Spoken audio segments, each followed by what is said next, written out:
एक अटकल लगाई जा रही है कि उनकी वहां पे टनल थी जहां उन्होंने 7 न्यूक्लियर वॉरहेड स्टोर किए हुए थे। इतना बड़ा फ्लैश हुआ था, हम भी सोच रहे थे ये हुआ क्या है कि पाकिस्तान के जो 7 थे वहां पे उस टनल में। इंटरेस्टिंग खबर आई है, पुष्टि नहीं हुई है अभी तक, अटकलें लगाई जा रही हैं कि हमारे जो मिसाइल ने सरगोदा में हिट किया था, इतना बड़ा फ्लैश हुआ था, हम भी सोच रहे थे ये हुआ क्या है। कुछ ऑर्डिनेंस गई है लेकिन इतनी बड़ी जबरदस्त ऑर्डिनेंस लगती है। तो एक अटकल लगाई जा रही है कि उनकी वहां पे टनल थी जहां उन्होंने 7 न्यूक्लियर वॉरहेड स्टोर किए हुए थे। इसका मतलब अगर ये सच है तो इसका मतलब कि पाकिस्तान के जो 7 थे वहां पे उस टनल में, क्योंकि दुनिया को कैसे पता चलेगा कि पाकिस्तान यहां जिस तरीके से शैतानियत के तहत कुछ कर रहा है उसमें खुद ही का हाथ उसने जला लिया हो। यह भी हो सकता है कि यहां जब चल रहे थे इधर से फायर उधर से मिसाइल तो ऐसा कुछ हो गया हो, लेकिन आपने तो एड्रेस ही नहीं दिया था कि यहां हम ऐसा कुछ कर रहे हैं। तो यह ऐसा थप्पड़ है जो अगर लगा भी है तो बताया नहीं जा सकता। मेजर आर्या जी, और इसके बारे में आपने बिल्कुल ठीक बोला कि पाकिस्तानी इसके बारे में डिस्कस नहीं कर रहे। हाँ, किराना के बारे में कोई ज्यादा बातचीत नहीं हो रही, ना हाँ बोल रहे हैं ना बोल रहे हैं। हाँ। या तो सिंपल बोलें कि भाई भारत ऐसा गलत बयानी कर रहा है, प्रोपेगेंडा है। हाँ। और ऐसी कोई स्ट्राइक नहीं हुई। हाँ। तो हमें बात समझ में आ जाएगी। हाँ। वैसे भी लेकिन I don't believe DG ISPR, क्योंकि उन्होंने तो वीडियो गेम दिखा दिया था। हाँ। भाई वीडियो गेम दिखा देता है। बिल्कुल वो कहता है तुम लोग वीडियो गेम देखो, हमने राफेल गिरा दिए। फिर पाकिस्तानी खुद फैक्ट चेक करके बोलते हैं सर ये तो वीडियो गेम है। वो जो नेवल आपके जो आपकी पूरी जो कहते हैं नेवी तैनात है, पाकिस्तान की नेवी, पता लगा 4-5 साल पुरानी फोटोग्राफ है वो। तो पाकिस्तान में ये सब चलता है। लेकिन ये जो किराना हिल्स और न्यूक्लियर की आप बात कर रहे हैं, इसके बारे में कम से कम एक बात तो तय है, Pakistan does not want to discuss it. अब वहां पे कुक हो गए अंदर, वहां पे मिसाइल मारी हमने, उनके न्यूक्लियर वेपन्स बर्बाद हो गए।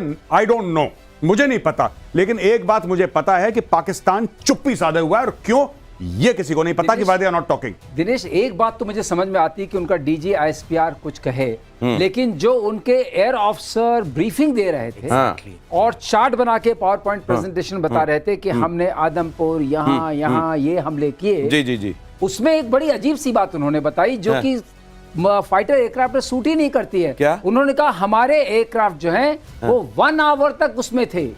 Any fighter aircraft usual time of being airborne is 22 to 24 minutes with full load. तो ये 1 घंटा कैसे चल रहे थे? इसका मतलब एयर टू एयर रिफ्यूलिंग भी हुई है। सर, इनके जो एयर चीफ हैं उनको थोड़ा मेरे को लगता है कि कुछ बोलने की, कुछ भाषा की भी समस्या, अंग्रेजी में बोलना चाहते हैं और वो ठीक से बता भी नहीं पाते। ये फायर वो फायर है जो कभी सीज नहीं हो सकती, जिसको कभी बुझाया नहीं जा सकता। आतंकवाद के खिलाफ ये लड़ाई लगातार जारी रहेगी। ऑपरेशन सिंदूर स्थगित हुआ है, बंद नहीं हुआ है। प्रधानमंत्री नरेंद्र मोदी जब भारत के सामने आए और जब उस एयरबेस गए जहां पर तबाही का दावा पाकिस्तान कर रहा था, तो दुनिया को वो पर्सपेक्टिव मिल गया जिसको आप कह सकते हैं कि नई परिभाषा आतंकवाद के खिलाफ लड़ाई की प्रधानमंत्री नरेंद्र मोदी ने गढ़ दी और यह बता दिया कि हिंदुस्तान के हौसलों के आगे और दम के आगे पाकिस्तान दूर दूर तक नजर नहीं आता। पहले जरा आज की खबर देख लीजिए और उसके बाद मेजर गौरव आर्य से आज चर्चा करेंगे। आदमपुर से पाकिस्तान को प्रधानमंत्री नरेंद्र मोदी का मैसेज, आतंक के खिलाफ लक्ष्मण रेखा स्पष्ट, टेरर हुआ तो भारत पक्का जवाब देगा। ऑपरेशन सिंदूर भारत का न्यू नॉर्मल, कहा प्रधानमंत्री ने। आतंक के विरुद्ध भारत की लक्ष्मण रेखा अब एकदम स्पष्ट है। अब फिर कोई टेरर अटैक हुआ तो भारत जवाब देगा, पक्का जवाब देगा। और अब तो ऑपरेशन सिंदूर भारत का न्यू नॉर्मल है। और आतंक के खिलाफ एक्शन पर प्रधानमंत्री नरेंद्र मोदी के 3 सूत्र, शत्रु के खिलाफ अब 3 सूत्र तय हो गए हैं। आतंकी हमला हुआ तो अपनी शर्तों पर जवाब दिया जाएगा।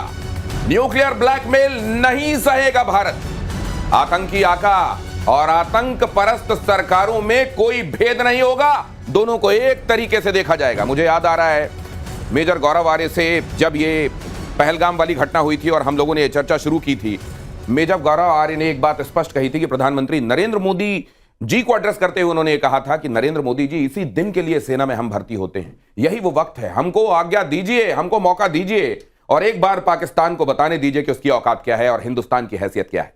और मेजर गौरव आर्य जी, ये हुआ, आपकी तो मुराद पूरी हुई जी। मैं ये जानना चाहता हूं कि ये प्रधानमंत्री नरेंद्र मोदी, बीच में कई तरह की बातें आई, ये सीज फायर क्यों हुआ, क्या हुआ, हम तो उधर आगे जा रहे थे, फिर बीच में क्या हुआ, क्या हमको यहां सीज फायर करना चाहिए, वगैरह वगैरह वगैरह। आपके दिमाग में ये जो बातें कल प्रधानमंत्री नरेंद्र मोदी ने आज आदमपुर में जो कहीं, अंडरलाइन करने वाली बात आपको क्या लगी?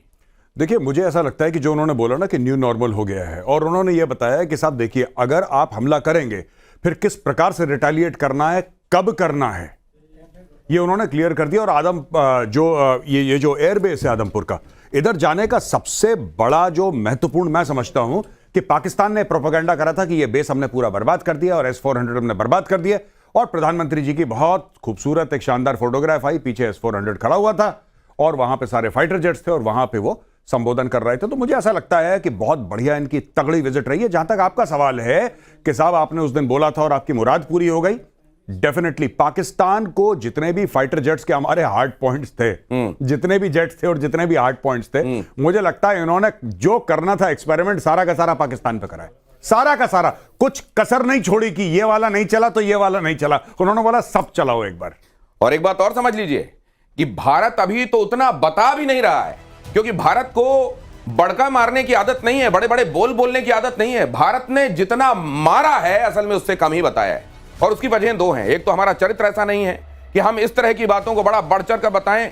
हमारी भुजाओं की ताकत अपने आप में इस बयान का इसको जोर जोर से बताती है कि हमने किया क्या है। आज वहां से जो तस्वीरें आ रही हैं, अलग अलग जगहों से पाकिस्तानी खुद जो तस्वीरें भेज रहे हैं, उनको देखकर दुनिया को अंदाजा हो रहा है। लेकिन अभिजीत अय्यर मित्रा हमारे साथ जुड़ रहे हैं। ये अभिजीत जी, इसका सिग्निफिकेंस, स्ट्रैटेजिक सिग्निफिकेंस दुनिया में परिभाषाओं के हिसाब से, क्योंकि कुछ एक परिभाषाएं हैं जो दुनिया में काम करती हैं, डेफिनेशंस, भारत का ये न्यू नॉर्मल दुनिया के लिए क्या संदेश? देखिए, ये संदेश बहुत साफ साफ है कि आप हम पे अंतर्राष्ट्रीय दबाव नहीं डाल सकते हैं। कल जो प्रधानमंत्री ने स्पीच दिया था वो बस पाकिस्तान के लिए नहीं था, वो सबसे ज्यादा तो ट्रंप के लिए था, क्योंकि ट्रंप ही बोल रहे थे ना कि क्या हमने जबरदस्ती डील करवाया, ट्रेड का धमकी दिया। तो प्रधानमंत्री ने क्या बोला? Trade and terror can not go together. दूसरा उन्होंने क्या बोला कि आप ये न्यूक्लियर ब्लैकमेल अपने ही पॉकेट में रखो, हमारे को कोई दिखाने की जरूरत नहीं है। इस बार ठीक है, तुम्हारे को थोड़ा भीख देने के लिए कर दिया, अगली बार हम कुछ नहीं करने वाले हैं। तो जब साफ साफ पब्लिक में बोल दिया गया है ये सब, आप देख लो अगली बार तो ये धमकी चलने वाली नहीं है। तो ये बहुत एक, और आपने जो बात कही सर उसी में जोड़ रहा हूं, एक और बात कही गई कि बात होगी, विश्व बिरादरी को ये बता देना चाहता हूं, विश्व बिरादरी के ब्रैकेट में असल में लिखा हुआ था अमेरिका। विश्व बिरादरी को ये बता देना चाहता हूं, कश्मीर में मध्यस्थता की बात कर रहे थे ना, कि बात तो होगी लेकिन पाक ऑक्यूपाइड कश्मीर पर होगी सिर्फ। आगे ये खबर देख लीजिए, उसके बाद आपके पास आता हूं। न्यूक्लियर ब्लैकमेल पर प्रधानमंत्री नरेंद्र मोदी का बड़ा बयान, एटमी ब्लैकमेल की धमकी हवा हो गई है, धमकी आकाश से पाताल तक, एक ही आवाज, भारत माता की जय। प्रधानमंत्री नरेंद्र मोदी ने कहा कि आज गगन भेदी आवाजें हैं, भारत माता की जय। और ये ब्लैकमेल जो है इसकी हवा निकल गई। ये इसके मायने क्या है? मतलब कोई ऐसा ये जो बार बार कहा जाना, देखिए न्यूक्लियर नहीं है ऐसा नहीं है, उसके पास न्यूक्लियर है, लेकिन ये धमकी तो क्या फिर वो जो डेटरेंट दुनिया करती रही, ये डेटरेंट गया भाड़ में। एक हद के बाद हमारे आत्म स्वाभिमान से बड़ा कुछ नहीं।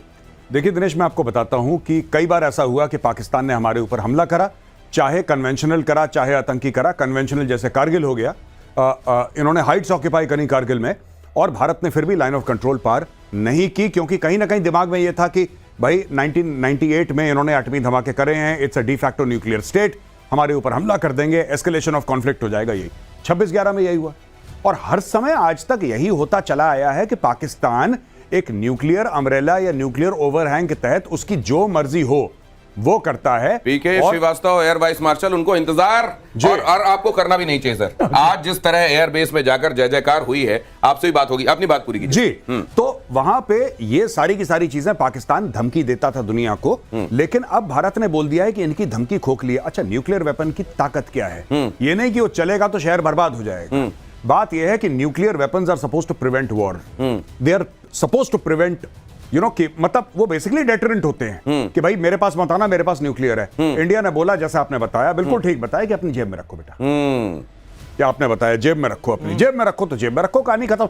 यानी कि प्रधानमंत्री मोदी ये कह रहे हैं कि हमें 2 रुपए का फर्क नहीं पड़ता है कि तुम्हारे पास न्यूक्लियर वेपन्स हैं कि नहीं हैं, अगर तुमने कुछ करा तो हम फिर जवाब ब्रह्मोस देगा, हम जवाब नहीं देंगे, जवाब ब्रह्मोस देगा। कई बार आप जब 2 रुपए कहते हैं हाँ। तो मुझको तो लगता है पाकिस्तानियों के हिसाब से आप इतनी बड़ी रकम बोल देते हैं कि वो 2 रुपए के लिए लालच में आ सकते हैं। बहरहाल ये खबर देखिए जरा, प्रधानमंत्री नरेंद्र मोदी जब पहुंचे तो एयरबेस पर रखे थे S-400, वो S-400 जिनको नेस्तो नाबूद करने का दावा पाकिस्तान कर रहा था।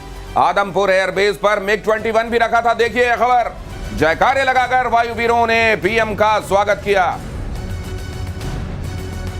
Air vice marshal PK Srivastava हमारे साथ जुड़ गए। सर, ये एयरबेस बहुत चर्चा में था और बड़े दावे उधर से हुए थे। प्रधानमंत्री नरेंद्र मोदी का यहां पहुंचना आप भी देख रहे होंगे, जरा वहां पे बैकग्राउंड में भी क्या क्या दिखाई दे रहा है? बैकग्राउंड में वही दिखाई दे रहा है जिसको उन्होंने कहा था हमने क्षतिग्रस्त कर दिया है, नष्ट कर दिया है। MiG-29 अपग्रेडेड वर्जन वहां खड़ा था, S-400 खड़ा था, और सारे वायु वीरों का आपने देखा जो हर्षोल्लास था, जो जोश था, उसमें किसी के चेहरे पर कोई शिकन थी? अगर आपका एयरफील्ड बर्बाद हो चुका है, उसको डैमेज हो चुका है, हैंगर्स डैमेज हो चुके हैं, तो क्या आपको ऐसा माहौल दिखेगा? तो ये उसका एक आपका टाइटल है शो का, प्रतिशोध। ये उसका प्रतिशोध था कि ये देखो हम वहीं खड़े हैं जहां तुम कह रहे थे बर्बाद किया। अब आता हूं इनकी बातों पर। ये जो बातें करते हैं झूठ का जो वो फैलाया हुआ है, तो जिसे कहते हैं ना कि बड़ा हमारे पास पौवे पौवे नहीं है, हम यहां मार देंगे वहां मार देंगे। कहां मार देंगे आप? जिससे पहले आप मारेंगे हम पहुंच जाएंगे मारने के लिए। आप चिंता नहीं करिए, हमारे पास सटीक निशाना भी है और जहां आप हैं वो पता भी है। बाकी तो सब लोग जानते हैं और बहुत मीडिया में ये भी चर्चा हो चुकी है और बहुत सारे एनालिस्ट कह चुके हैं कि ये भारत की जीत है और पक्की वाली जीत है। ये पक्की वाली जीत वो भी है जहां आप वो तस्वीरें देख रहे हैं ना, जहां वह पता नहीं चल रहा है कि यहाँ रेडिएशन हुआ है कि नहीं हुआ है, कोई इजिप्ट से विमान आया है कि नहीं आया है, यहाँ क्या हो गया है। ये जरा ये जो चल रहा है ना, ये भी ऐसा घाव है ना जो दिखाते बन रहा है, ना बताते बन रहा है, ना सहलाते बन रहा है। जरा देखिए, जहां पहुंचे प्रधानमंत्री नरेंद्र मोदी, वो आदमपुर एयरबेस बहुत अहम है पाकिस्तान के लिए। काल रहा है ये आदमपुर एयरबेस, 1971 में यहीं से पाकिस्तान को सबक सिखाया गया था। ये आदमपुर एयरबेस, सर आप जरा ये बताइए हमारे लिए कितना महत्व का है ये? आदमपुर एयरबेस की जो लोकेशन है, आपको बता दें एक बार हमारी भी तैनाती वहां हो चुकी है। हम लोग तैनात थे। ये हमारा बहुत ही सेंट्रली लोकेटेड, बहुत फॉरवर्ड एयरबेस है जहां से हम कोई भी स्ट्राइक कर सकते हैं और वह पाकिस्तान की हर वो एयरफील्ड जो मैटर करती है इसकी जद में है। तो इसलिए ये एयरबेस अगर वो नष्ट करने की कोशिश कर रहे हैं और करना चाहते थे तो मैं उनको दाद देता हूं, कोशिश तो करते, लेकिन क्या कोशिश करते? इनका जो इन्होंने भय का क्या न्यूक्लियर का और मामला सजा रखा था उसको तो क्लियर कर दिया गया और यह बताया गया कि तुम्हारे डर के आगे हमारी जीत है, तुम्हारे डर के आगे हमारी जीत है। और ये आदमपुर वहां के लोगों को बहुत दिनों से आदमी बनाता रहा है, क्योंकि वहां तो बहुत सारे लोग ऐसे हैं जिनको अगर आप ध्यान से ना देखें तो आदमी जैसे दिखाई देते हैं। ये तो अभिजीत बहुत मतलब ये तो बड़ा अलार्म। और पाकिस्तान की तरफ से इसमें कुछ ना कहा जाना, चुप रहना, जरा इसके मतलब भी समझाइए। देखिए इसमें क्या है ना, हम दोनों देशों के बीच में एक अग्रीमेंट अभी भी कायम है, वो nuclear non attack on nuclear basis. Okay, यानी कि हम 1 जनवरी को हर साल हम एक दूसरे के जो न्यूक्लियर इंस्टॉलेशंस हैं वो एक दूसरे को GPS कोऑर्डिनेट और नाम बताते हैं, उस पे हमला करना मना है। ओके, अब अगर इस पे हमला हुआ है इसका मतलब है पाकिस्तानियों ने हमको इसके बारे में बोला ही नहीं था। ओ, ठीक है ना? अच्छा, तो इसका मतलब ये है, अब देखिए हमने डायरेक्ट बेस पे अटैक नहीं किया है। अगर आप सैटेलाइट इमेजरी देखेंगे बेस है, ये मिसाइल कहां गया है कि देख हमको पता है इधर क्या है ना? इसे कहते हैं सिग्नलिंग स्ट्राइक कि भाई जब वो थोड़े वो ये जो गुंडे होते हैं आके थोड़ा धमकी देते हैं ना, और चुपचाप से पिस्तौल निकाल के आप दिखाते हो और वो चुपचाप भाग जाते हैं, ये उसकी तरह होता है। ओ, तो ये वो जगह है जहां के बारे में तो बताया भी नहीं गया कि यहां असल में एटॉमिक एक्टिविटी कोई चल रही है। अब दुनिया के सामने ये भी आ गया कि ओ इन जगहों पर भी कुछ किया जा रहा है। और मुझे लगता है कि आई ओपनर है उन देशों के लिए जो सोचते हैं कि नहीं पाकिस्तान उनकी स्ट्रैटेजी में बड़ा फिट बैठता है, इसलिए उसको पालते रहना चाहिए। जरा देखिए, सोशल मीडिया पर चर्चा में पाकिस्तान की किराना हिल्स हैं।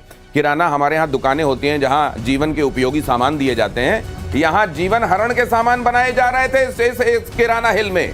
किराना हिल को पाकिस्तान का एरिया 55 कहा जाता है। पाकिस्तान की सबसे बड़ी परमाणु स्टोरेज साइट इसको कहा जाता है। सरगोधा एयरबेस से इसकी दूरी 7 से 8 किलोमीटर से ज्यादा नहीं है। सरगोधा एयरबेस में F-16 लड़ाकू विमान का बेस है और सरगोधा को हिंदुस्तान की सेना ने कह के यहां पर स्ट्राइक की है, कह के। तो वहां पर ये साथ में हो जाना, अब ये भी संभव है कि आप खुद ही यहां कोई एक्टिविटी कर रहे हो, कोई एक्सीडेंट हो गया हो, नोबडी नोज।